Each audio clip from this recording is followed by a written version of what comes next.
자기애성 병리 개념화의 진단적 적용. 한 가지 중대한 실제적인 문제는 청소년기에 정상적인 자기애적 발달과 병리적 발달을 구분하는 것이다. 도이치와 제이콥스는 청소년기 동안 나르시시즘의 표현이 증가했다고 지적해왔다. 필자에게는 이러한 증가가 단지 양적 측면뿐만 아니라 질적 측면에서 이해되어야 할 것으로 보인다. 즉 자기 및 대상 점유가 청소년의 심리 내적 구조로서 등장할 때 자기 및 대상 점유는 그것의 다양한 형태의 연속성과 관련하여 이해되어야 한다. 첫째, 청소년기 나르시시즘의 증가가 가장 정상적으로 나타나는 것은 자기에 대한 리비도 점유의 증가인데, 이는 자기 몰두, 자기에 대한 관심의 증가 및 거대하고 노출적이며 또한 권력지향적인 환상의 형태를 지닌다. 이는 리비도 추동이 대상 표상으로부터 자기 표상으로 양적으로 이동하는 것과 자기와 대상 간의 관계가 좀 더 유화적인 관계로 질적으로 퇴행적으로 변화하는 것을 반영한다. 그 예로 어머니에 의해 사랑받고 감탄받고 싶어하는 유아적 소망을 들 수 있다.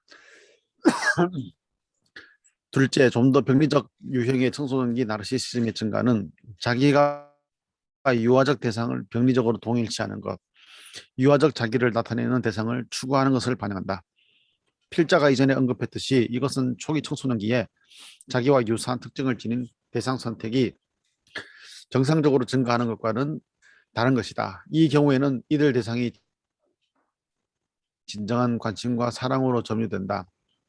이런 경우 자기애적 점유와 대상 지향적 점유가 혼합된다.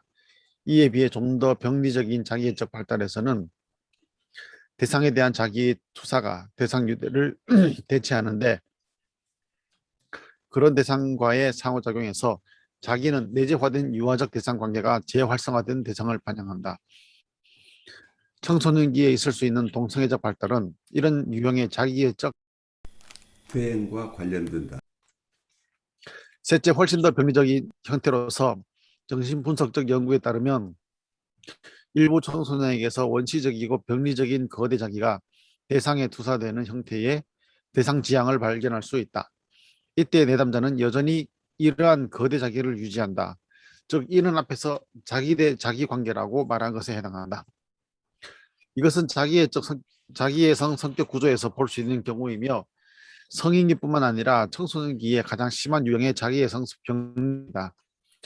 임상적으로 말해서 이런 청소년 내담자에게 특징적인 거대성, 경멸, 다른 사람의 현실 측면을 미세하게 변별하지 못하는 것, 독선 및 착시 또는 기생적인 경향이 발견된다. 또한 청소년 내담자가 승리, 감탄 또는 즉각적인 욕구 만족을 가져오는 행위나 관계에 대해 추동 점유를 하는 기간과 그들의 거대성을 유지시키지 못하는 과제와 관계 및 행위를 재빨리 포기하는 기간이 전형적으로 교대로 나타난다. 그들은 실패로부터 자신을 보호하기 위해 사회적 현실 측면에서 철수하거나 그것을 평가절하한다. 여기서 청소년기에 드러나는 자기애성 병리를 개념적으로 좀 나누려고 하고 있어요. 그래서 여러분이 컴버그 이론은 상당히 어렵기로 정평이 나 있어요. 그러니까 영어권의 분석가들도 컴버그의 글을 읽으면서 굉장히 힘들어 하는 경우들을 많이 봐요. 그러니까 대상관계 이론과 자아심리학이 이렇게 섞여 있어서 여러분들이 따라가기가 쉽지는 않아요. 그래서 그렇게 이해하시고, 여기서는 청소년기의 나르시즘 하나의 정상적인 경우를 하나 보여주고, 그리고 병리적이라고 볼 수 있는 것을 둘로 나누었죠. 그래서 병리적인 것 두 가지인 거, 정상적인 것 하나.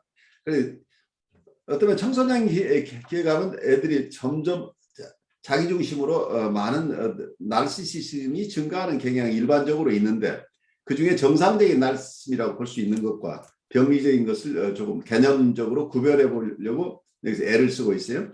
거기에 대한 설명을 그 다음에 또 좀 더 자세하게 하니까 따라가 보죠. 일반적으로 청소년기에 자기애적 점유가 정상적으로 증가할수록 그것을 좀 더 양적인 용어로 기술할 수 있을 것이다. 하지만 질적인 요소는 늘 존재한다. 자기애적 변천이 병리적일수록 양적인 용어만으로 이해될 수는 없으며 좀 더 상황을 구조적으로 명확히 해야 한다. 즉 관련된 병리적 대상 관계의 특성을 명확하게 해야 한다. 여기서 구조적으로 본다, 스트럭처리 본다고 하는 건 컨버그 입장에서는 내적 대상 관계를 통해서 보려고 애를 써요. 모든 것들을 어떤 영국의 대상 관계 이론들을 가져와서 자아 심리학과 함께 설명해내고 있죠. 그래서 대상 관계를 어떻게 보고 있는지 그걸 우리가 이해하는 게 여기서는 중요할 것으로 보여요. 나르시시즘에 대한 이러한 구조적 분석을 적용한 다른 예로 이제 동성애 남성의 다양한 유형을 검토할 것이다. 대제화된 대상관계 병리의 심한 정도의 연속선을 따라 동성애 남성을 분류할 수 있다. 첫째, 성기기적, 오이디푸스적 요인이 우세한 동성애 사례가 있다. 여기서 동성애 관계는 오이디푸스적 경쟁에 대한 방어로서 동성 부모에 대한 성적인 복종을 반영한다. 이들 사례는 가장 신경증적이며 억지된 동성애 내담자 유형을 나타내며 보통 정신분석 치료에서 예후가 가장 좋다. 이들 사례에서 유아적이고 복종적인 오이디푸스적 자기는 지배적이고 금지적인 오이디푸스적 아버지와 관련되며 이러한 유형의 동성애 남성은 금지된 오이디푸스적 어머니를 향한 성적 충동을 포기한 결과로서 자주 이성의 추구를 억압한다. 그러니까 여기서 동성애 경우들 몇 가지를 나누는데 그중에 첫 번째로 나오는 얘기는 성기적 오이디푸스적 요인이 우세한 동성애 사례라고 지금 여기서 설명을 하고 있는데 에더퍼스적인 어떤 갈등 구조 속에 에더펄 컴플릭이라고 얘기를 한다면 자기 근친상간적인 생각과 그리고 존속을 공격하고 싶은 욕.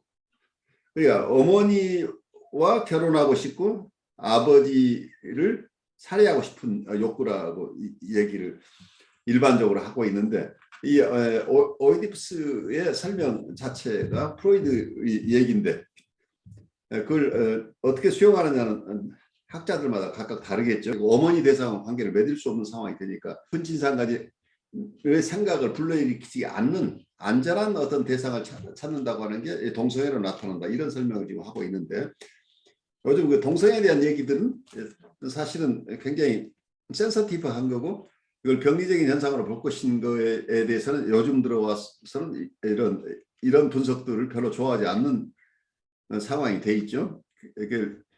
동성애를 병리적으로 보느냐 보지 않느냐 하는 것은 굉장히 센서티브한 이슈로 등장하는 거죠. 우선 여기서는 컨버그 얘기만 그냥 따라가 보죠.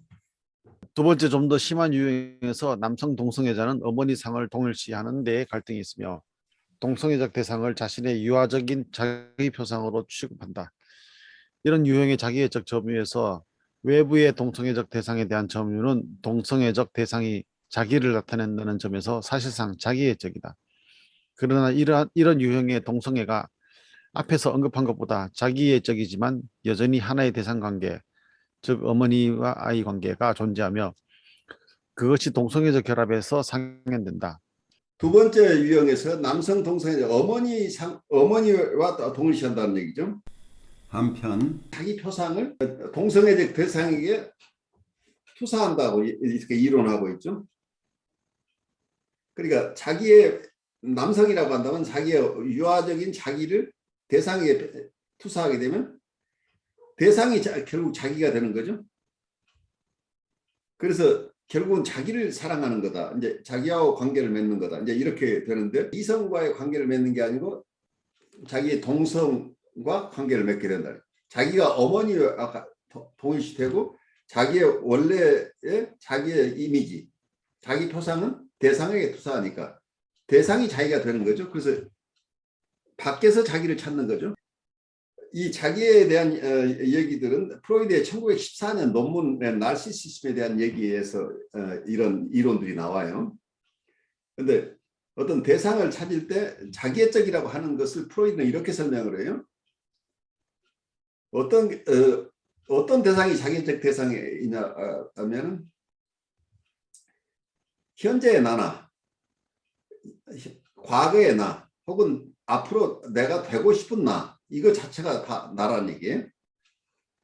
그러니까 과거의 나나 현재의 나나 미래의 나를 만약에 어떤 대상에게 투사한다고 한다면 그래서 그 대상을 내가 선택한다고 한다면 이게 자기애적인 대상 선택이죠. 어떤 사람은 자기가 되고 싶은 것을 가지고 있는 사람은 내가 되고 싶은 상이라고 한다면 저 사람은 결국 미래의 나를 내가 선택하는 거잖아요. 그리고 또 나와 지금 비슷한 사람을 선택한다면 이게 자기애적이죠. 그리고 또 과거의 내 모습을 가진 대상을 선택한다고 이것도 자기애적이죠. 그래서 과거나 현재나 미래의 나의 모습을 가진 대상을 선택한다.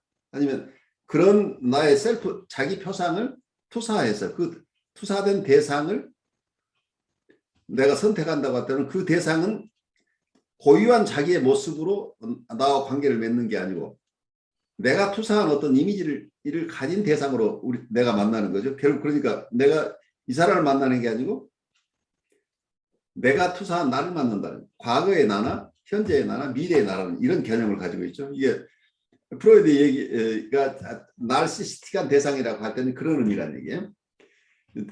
우리가 프로이드가 봤던 대상 선택을 두 가지로 나눠요. 에너크리틱 오브젝트 초이스가 있고 나르시시스틱 오브젝트 초이스라는 얘기예요. 에너크리틱이라는 얘기는 자기를 보살펴주든 자기를 보호해주고 보살펴주는 대상의 이미지를 가진 그런 이미지를 가진 사람을 선택한다고 한다면, 그러니까 나의 어머니나 아버지를 닮은 사람을 내가 선택한다면 그건 에너크리틱한 대상 선택이라고 얘기를 하는데, 여기서는 자기애적이라고 하는 것은 나를 닮은 대상, 그러니까 나를 닮은 대상을 선택하느냐 아니면 나의 부모를 닮은 사람을 선택하느냐 차이죠. 그래서 한쪽에서는 자기애적이고 또 하나는 양육적이나 의존적인, 내가 의존할 만한 대상을 찾는 거냐, 그러니까 나를 잘 보호해주고 도와줄 수 있는 사람을 선택하는 거냐, 아니면 나의 과거나 현재나 미래에 나의 모습을 가진, 그러니까 나하고 같은 대상을 찾느냐, 여기서 큰 차이가 있다는 얘기예요. 그래서 여기에서 이 나르시시스틱이라는 용어가 나와요. 이런 동성애 유형의 예우는 앞에서 언급하는 것보다 좋지 못하다. 보통 이런 사례에서 전성기기적 갈등이 성기기적 갈등보다 우세하고 그로 인해 그들의 대상 관계에서 더욱 심한 장애가 야기된다. 다양한 유형의 심한 성격 장애가 이러한 동성애 유형과 일치한다. 그러나 이런 환자는 그들의 대상을 비록 신경증적이긴 하지만 깊게 사랑할 수 있다.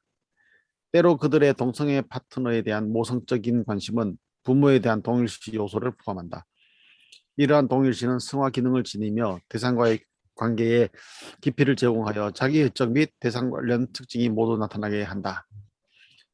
동성애 관계의 세 번째 유형에서 내담자는 동성애 파트너를 자신의 병리적인 거대 자기의 확장으로서 사랑하며, 그래서 자기 대 대상과의 관계도 아니고 대상 대 자기의 관계도 아닌 병리적 거대 자기 대 자기의 관계를 발견하게 된다. 이러한 가장 심한 유형의 동성애 관계는 진정한 자기애성 성격 구조를 가진 동성애의 특징이며 예후가 가장 좋지 않다. 그러나 역설적으로 자기애성 성격 구조와 병리적인 거대 자기를 지닌 내담자가 종종 덜 심한 성격 병리 유형 내담자보다 표면적으로 기능이 더 낮기 때문에 사회적으로 더 잘 기능하는 동성애자 중 일부는 가장 심한 유형의 동성애 병리를 실제 지닐 수도 있다.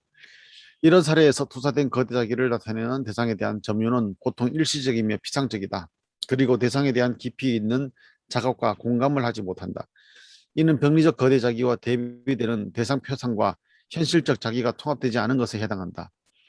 그러므로 정상적인 성인에서부터 가장 심한 병리적 자기 대 자기의 관계에 이르는 앞에서 기술한 영수선을 따라 나르시시즘을 정의하는 것은 진단, 예후 및 치료에서 뚜렷한 실질적 중요성을 지닌다. 비록 대부분의 증상신경증 사례와 덜 심하거나 높은 수준의 성격장애 유형이 정상적인 유아적 나르시시즘에 어느 정도 고착되거나 퇴행하지만 이러한 퇴행은 특정한 진단적, 예후적 및 치료적 함의를 지니지 않는다. 고착과 퇴행에 따라 결과적으로 다양한 유형의 유아적 거대성, 노출증, 요구적 태도를 반영하는 환상과 이상이 증가한다.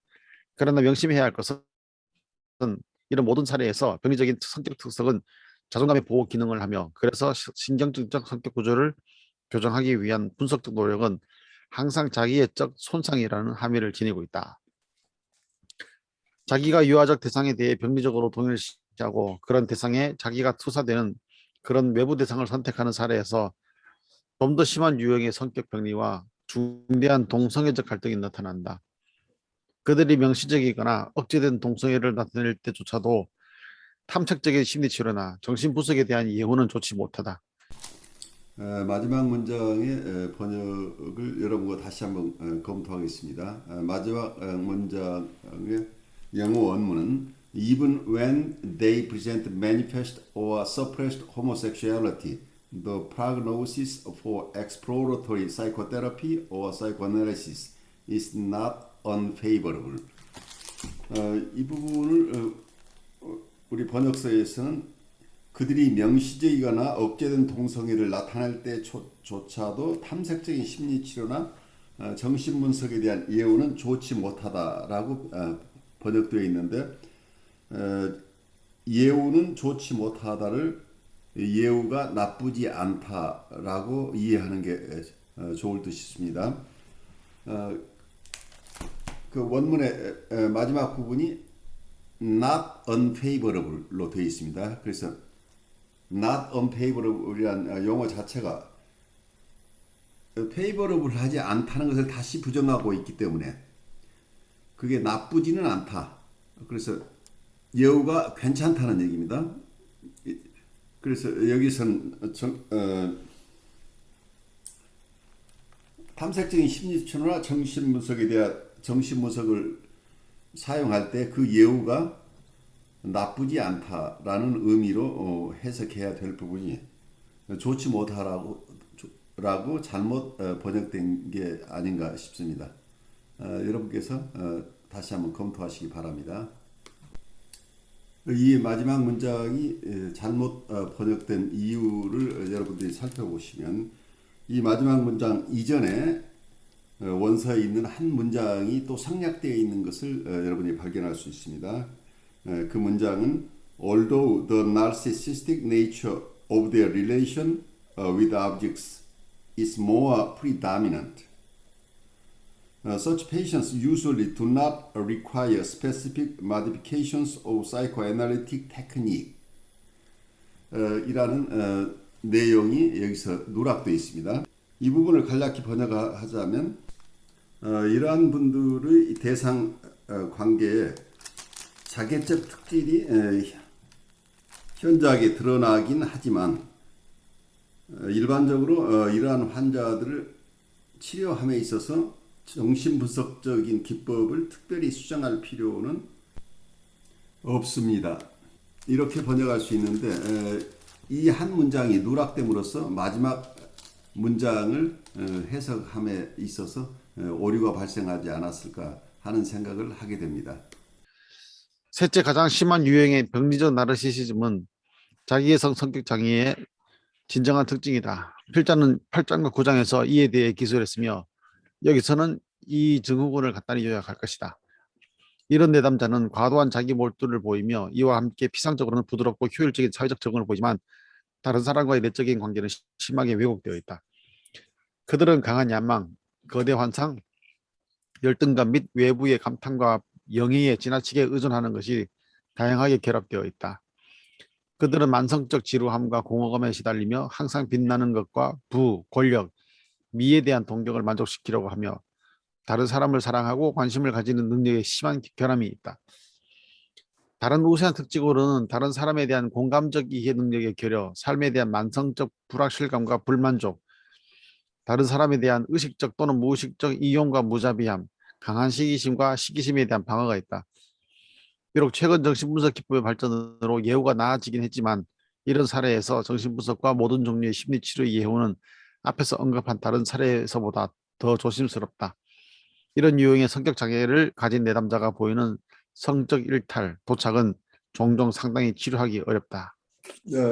좋습니다. 그래서 어떤 병리적 나르시즘에 특히 여러 나르시시즘이 정상적인 나르시즘에 가까운 나르시즘이 있고 병리적인 것도 병리적인 정도의 차이를 이렇게 구별해서 설명을 하고 있어요. 구별해서 설명하고 있는데 이 중에 우리가 만나는 분이 어디에 해당되는지 임상 사례를 가지고 이 얘기들을 이해해야 되겠죠. 그래서 요즘은 상당히 금기시대의 내용이지만 동성애 자체를 과거에는 동성애라고 하는 것을 병리적으로 봤기 때문에 거기에 대한 책이 옛날에 책이나 논문들이 많이 나와 있었는데 이제 그 부분이 요즘은 동성애에 대한 퍼스펙티브가 달라지고 있기 때문에 거기에 대한 해석 자체도 굉장히 조심스럽죠. 그렇지만 여기서는 이런 동성애를 여기서 이해하는 것은 굉장히 대상관계적으로 지금 이해를 하고 있죠. 아주 섬세하게 대상관계적으로 이해를 하고 있는데 대상관계 이론 자체가 눈에 보이지 않는 거기 때문에 어떤 측면에서 이해할 것인가는 학자마다 다를 수 있기 때문에 어떤 컴버그의 설명 방식이 꼭 모든 사람을 다 납득시킬 수 있는 것은 아니겠죠. 여기에 근데 병리적 거대자기에 대한 얘기가 여기서 순수한 의미에서 자기애성 성격 장애를 드러낸다고 하죠.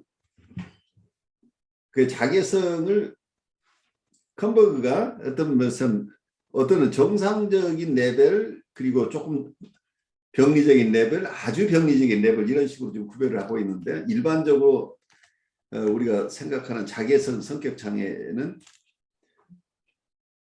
여기서 거대자기를 중심으로 한 어떤 심리적인 장애를 가진 분들 중심으로 설명을 하고 있기 때문에 여기서는 이제 그런 쪽에 포커스를 맞춰서 앞으로 우리가 계속 공부를 해야 되겠죠.